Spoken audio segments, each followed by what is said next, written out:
Assalamualaikum warahmatullahi wabarakatuh. Kembali lagi di YouTube channel Syahdu Retno Triputri.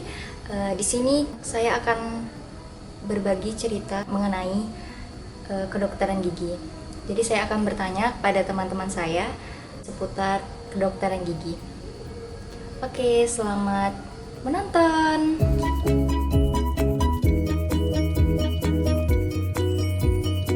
Nama saya Tribuana Putri Dewi, biasa dipanggil Bubun. Oke, Bubun. Iya. Nama saya Auliana Maimana Tirivanda, bisa dipanggil Emma. Jadi sebagai koas Oh, koas. tahun 2017. Oh, oke. Di sini Koas. udah hampir setahun. Koas apa? Koas gigi. Oh, koas kedokteran gigi. Oke. Saya kelas gigi tahun 2017 masuknya. Oke. Tentang kehidupan kita di sini. Yang pertama, dulu kamu masuk ke kedokteran gigi itu gimana sih? Ceritain dong awalnya. Masuk kedokteran gigi. Jadi masuk kedokteran gigi itu awalnya iseng. Oke. Iseng. Iseng malahan antara mau pilih KU gigi atau farmasi. Akhirnya Oke. setelah dipikir-pikir, menimbang-nimbang, kalau di KU tuh mikirnya waktu itu ya, itu yang dipelajarin tuh kan banyak, materinya banyak. Terus mikirnya tuh kalau kedokteran gigi tuh materinya dikit, lebih sederhana, makanya daripada ribet-ribet kayak gitu, ya udah mau nyoba kedokteran gigi. Terus akhirnya keterima. Keterima di Keterima. salah satu universitas gitu, kedokteran gigi. Motivasi terbesar kamu apa, Bun?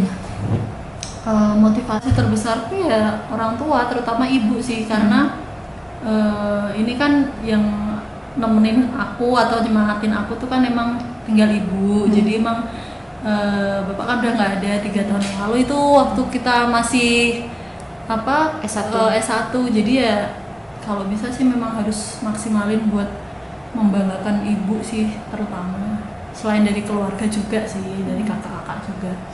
Tapi motivasi terbesar tuh emang pengen membahagiakan ibu, benar-benar bikin ibu bangga, terus lihat anaknya tuh bisa jadi dokter gigi kayak gitu sih.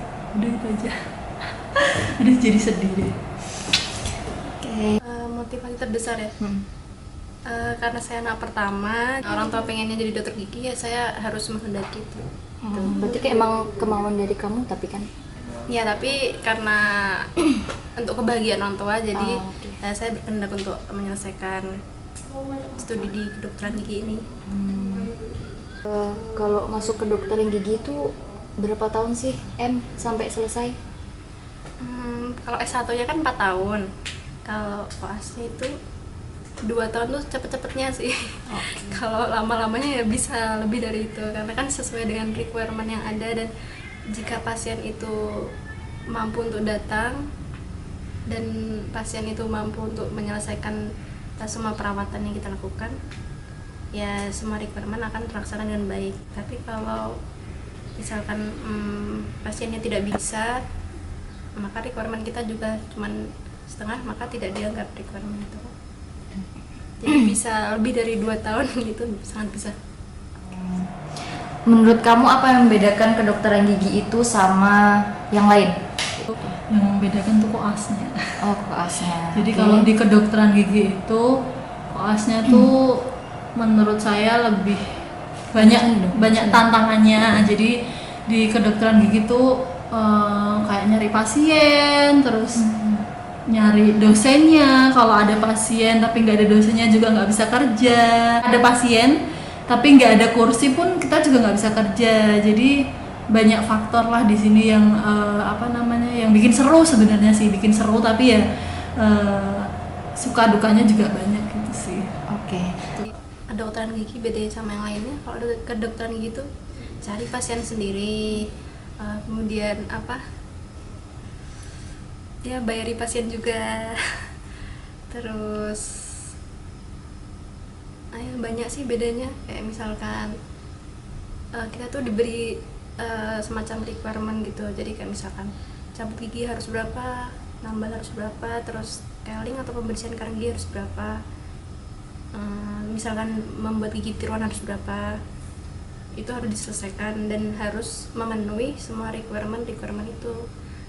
Jadi keoperatifan pasien tuh sangat diperlukan dalam koas.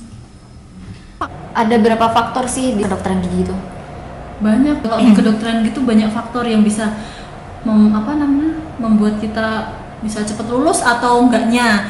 Jadi banyak, ada yang karena pasien juga bisa, karena dokter juga bisa, karena kursi juga bisa, dan karena uang juga bisa. Kalau ada pasien, ada pasien, ada dosen, ada kursi, tapi nggak ada uang juga kita nggak bisa kerja. Tapi selain itu juga kita harus punya otak juga sih. Kalau kita 4 yang tadi ada semua, tapi kita nggak bisa punya otak atau nggak menguasai materi yang akan kita kerjakan juga, itu susah gitu. Jadi harus imbang 5-5-nya itu. Gitu. Kedokteran gigi itu belajar apa aja sih? Jadi orang-orang kan taunya cuma belajar gigi doang gitu. Sebenarnya kedokteran gigi itu belajar apa aja? Bun? Sebenarnya waktu itu emang kalau kita belum menjalani dunia kedokteran gigi juga taunya memang gigi ya udah yang dipelajarin gigi itu aja, tapi sebenarnya tuh yang dipelajarin pun banyak. Jadi dari ujung kepala sampai ujung kaki pun kita mempelajari itu semua. Jadi karena itu kan saling berkesinambungan kayak gitu. Terus selain itu juga belajar sabar juga. Jadi kalau saya ini kan sedang koas nih, menjalani koas, jadi banyak yang harus kita pelajari, dari kesabaran, dari empati ke pasien, bagaimana pasien bisa tetap awet sama kita. Jadi supaya pasien juga kooperatif kayak gitu.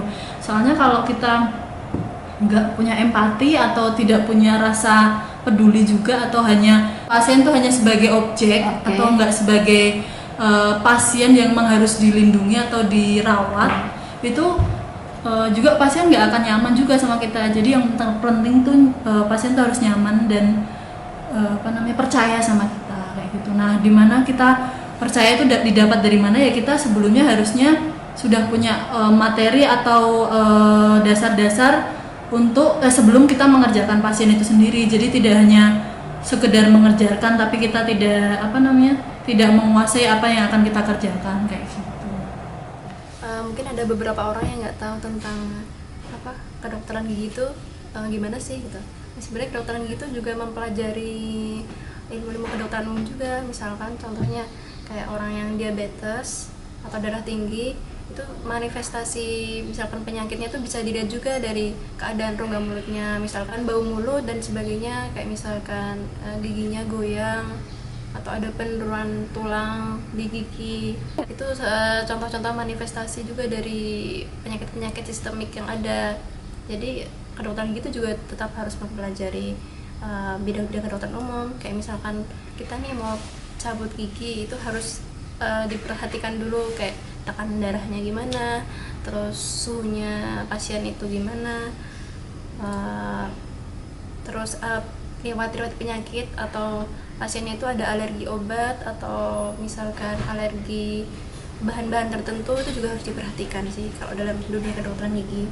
Jadi kedokteran gigi itu tidak semata-mata area rongga mulut dan gigi saja, tapi juga semuanya diperhatikan secara komprehensif gitu. Suka duka koas deh sekarang, apa aja? Waduh, kalau ditanya itu sukanya dulu atau mau dukanya dulu? Yang seneng aja deh dulu deh, sukanya dulu. Seneng, lebih banyak punya temen sih, maksudnya pasien-pasien baru, jadi punya kenalan-kenalan baru, itu seneng juga, sukanya juga. Terus dari teman-teman juga, maksudnya kebersamaan tuh juga ada. Jadi kayak kita share pasien. Kalau semua kita nggak punya pasien ini, nanti temen kita ada yang punya pasien lebih, biasanya kita share. Jadi kayak lebih kebersamaannya tuh lebih terasa gitu sih. Segi pasiennya ya itu tadi sih, memang kita tuh lebih senang gitu loh kalau seumpamanya pasien tuh merasa puas dengan apa yang kita lakukan gitu. Jadi kayak pasien berterima kasih, itu tuh rasanya kayak terima kasih aja tuh kayak suatu hal yang membuat hati tuh puas, meskipun nggak dibayar ya, meskipun kita yang bayar nih ya kan. Tapi tuh kalau dia udah bilang makasih mbak, udah contohnya kayak dilakukan perawatan tambal gigi itu, jadi udah pede buat tersenyum gitu tuh, ya Allah senang banget gitu rasanya. Kayak gitu. Sukanya dulu jelas banyak pengalaman terus banyak bertemu dengan orang-orang baru yang mesti bermacam-macam sifatnya, bermacam-macam status sosialnya dan sebagainya. Itu sih. Kalau dukanya tuh ya banyak sih sebenarnya. Dukanya di sini tuh ya, pertama nih ya itu tadi yang awal aku bilang kalau nggak ada pasien tapi dosennya ada, itu kan kita juga galau nih, kayak menyia-nyiakan aja waktu gitu.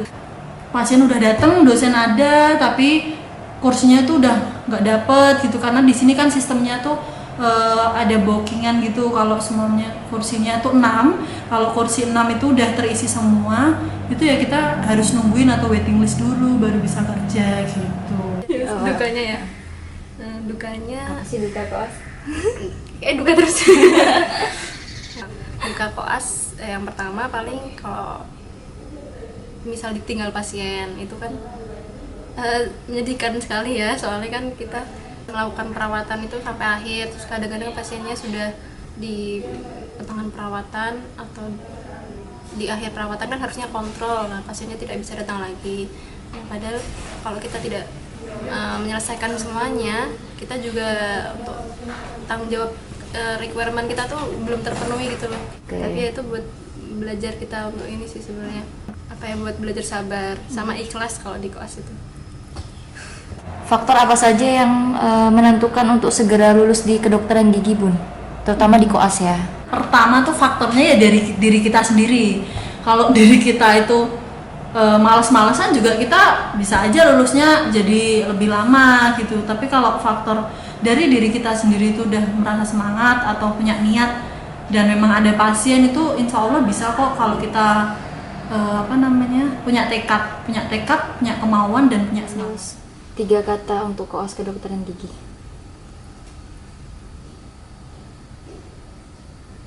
Setelah masukannya Banyak banget ya kalau dibilang 3 kata. Apa ya, Dok? 3 kata untuk koas gigi: sabar, sabar, sabar. Oke, baik. Harapan kamu untuk kedepannya apa, Em? Harapannya mampu menyelesaikan semua requirement dengan baik, terus ya menerima ujian yang di koas ini dengan ikhlas, dengan sabar sih. Itu yang penting, tetap semangat. Pengen segera lulus dari sini, nggak pengen lama-lama di sini, itu harapan utamanya. Jadi pengen cepet-cepet jadi dokter gigi. Kalau bisa sih ya paling cepet lah yo.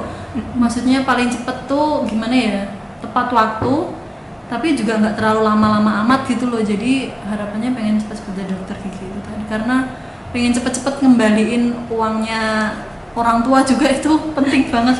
Karena di umur yang menurut saya itu udah 24 tahun ya, itu tuh harusnya kalau bisa kan memberi untuk orang tua ya, bukan diberi gitu. Jadi harapan utamanya memang pengen banget cepet-cepet lulus, terus kerja, terus bisa membahagiakan orang tua dan ngembaliin lagi duit orang tua. Meskipun ya mungkin orang tua tidak ingin ya, tapi setidaknya kita punya motivasi itu gitu sih. Apa yang sudah kamu dapatkan dari koas ini?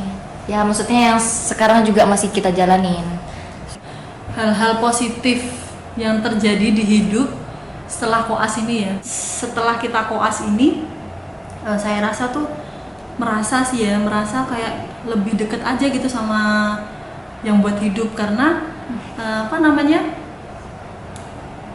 ketika kita ada masalah tuh memang terasa banget bahwa kita tuh membutuhkan waktu untuk kita tuh mengeluh atau berkeluh kesah. Nah itu bisa saya rasakan memang hanya dengan bercerita dengan Tuhan gitu. Kalau manusia sama manusia kan hanya bisa mendengarkan dan mungkin hanya ingin tahu aja, tapi kalau sama Tuhan tuh setidaknya saya bisa berkeluh kesah, merasa lebih tenang, terus berdoa. Ketika doa kita dikabulkan tuh merasa sangat lega dan bahagia gitu aja sih. Jadi kayak lebih merasa deket sama sama Tuhan aja. Dan kalau udah kayak gitu tuh, ketika sudah merasa stres gitu tuh kayak itu koas ya sebenarnya emang hanya masalah dunia gitu loh. Jadi kayak ya sudah, kalau kita tuh nggak perlu terlalu stres gitu loh, karena di sini juga hidupnya kan sementara aja kan. Tapi kan yang penting tuh kita sudah berbuat semaksimal mungkin. Apabila hasilnya belum terlihat atau belum maksimal ya sudah gitu, yang penting disyukuri aja gitu, tapi tetap berusaha untuk semaksimal mungkin mencapai apa yang kita tuju kayak gitu. Udah sih. Ke dosen dulu aja ya. Jadi terima kasih banyak telah membimbing kami, terus telah mengajarkan kami banyak kesabaran, banyak rasa tanggung jawab terhadap pasien, dan banyak memberi ilmu yang bermanfaat sekali buat kehidupan saya khususnya, dan umumnya untuk semua teman-teman, untuk bekal kita menjalani masa depan nanti. Terima kasih sekali dokter. Kalau buat pasien, terima kasih sekali sudah mau bersabar menunggu. Terus terima kasih juga sudah bersedia untuk dilakukan perawatan, karena sebenarnya karena memang tuntutan kita harus mengerjakan pasien, kita di sini juga membantu agar masalah gigi dan mulutnya para pasien juga teratasi. Jadi terima kasih sekali sudah mau berpartisipasi dalam perjuangan koas ini, seperti itu. Terus untuk teman-teman, pesan saya tetap semangat, tetap berjuang, tetap sabar, tetap banyak-banyak berdoa. Itu penting sekali. Ketika kita sudah banyak-banyak berusaha tapi tidak dibarengi dengan doa, itu juga sama aja. Jadi pesan saya ya pokoknya banyak-banyak berdoa kepada Tuhan dan banyak-banyak berusaha, itu sih. Semangat. Jadi untuk masyarakat, kalau bisa, atau pesan saya tuh jangan pernah takut untuk dirawat sama anak koas, terutama anak koas kedokteran gigi, karena di sini kami bekerja juga dibekali ilmu, atau kita juga sudah belajar, dan di sini dibimbing juga sama supervisor, atau ketika kita melakukan tindakan, kita juga ada di bawah bimbingan dari dokter-dokter spesialis, seperti itu. Insya Allah di sini aman, dan pekerjaannya juga lebih teliti, karena kita di sini kan juga dinilai, jadi tidak usah khawatir bahwa di sini sebagai kelinci percobaan, sebenarnya tidak. Jadi di sini tuh semuanya tuh terjamin kualitasnya insya Allah, dan kita berusaha untuk semaksimal mungkin untuk melakukan perawatan yang terbaik, seperti itu. Jadi jangan pernah ragu untuk datang ke koas gigi, oke? Oke, itu tadi sudah cerita-cerita sedikit bersama teman-teman perjuangan koas kedokteran gigi. Semoga sedikit cerita tadi bisa merubah pandangan kalian tentang kedokteran gigi. Oke, terima kasih telah menonton video ini. Jangan lupa like, comment, and subscribe. Bye. Assalamualaikum warahmatullahi wabarakatuh. Waalaikumsalam.